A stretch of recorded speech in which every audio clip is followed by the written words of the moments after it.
கருணாநிதி பேரனா 2.5 வருஷம் உங்க ஒப்பம் காசு போடல. இப்ப உடனே விஜய் எதுக்கு டாச்சல் கூட 10 கோடி கடத்த வச்சுட்டு போய்க்கிறேன் உங்க அப்பா. ஊரை ஏமாத்துன்ற கம்யூனிட்டிங்களா? டேய் அசிங்கமா கேப்பேன்.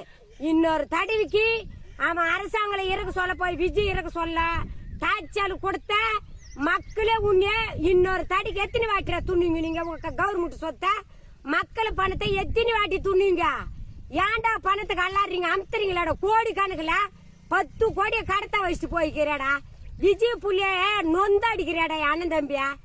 என் தம்பிய நோக அடிக்கிறாடா மக்கள்ரா. டேய் நீ பணத்தை 5,000 ஊத்துட்டா போட்டா உனக்கு நீ 5,000 போட்டா டிவில சரி அக்கௌண்ட்ல உனக்கு நாங்கெல்லாம் ஓட்டு போட்டுருவோமா? அதான் வேவாதான பருப்பே. தெரிஞ்சு வச்சுக்கோ, ஒழுங்கா நடந்துக்கோ. இனிமேலு விஜய டாச்சல் கொடுத்த மத்துல கட்டுற மாதிரி கண்டிடுவோம். அரசாங்களே இனிமேல நீ உக்காரவே முடியாது. எத்தனை தலைமுறை வந்தாலும் நீ உக்கார மாட்டேன். இருக்கிற பணத்தை வச்சுன்னு ஒழுங்கா போய் வீட்டுல நல்லா ஏசி போட்டுக்க. நாங்களால வேணாரு வெயில் உக்காருங்க பட்டியும் பாய்ச்சி உக்காரோம். நீ நல்லா நெய் சோறு துண்ணுவே. எங்க பணத்தை அமுக்கி கண்டன்ல விட்டு வச்சுக்கிற கடல்ல அதை வச்சுன்னு சாப்பிடு.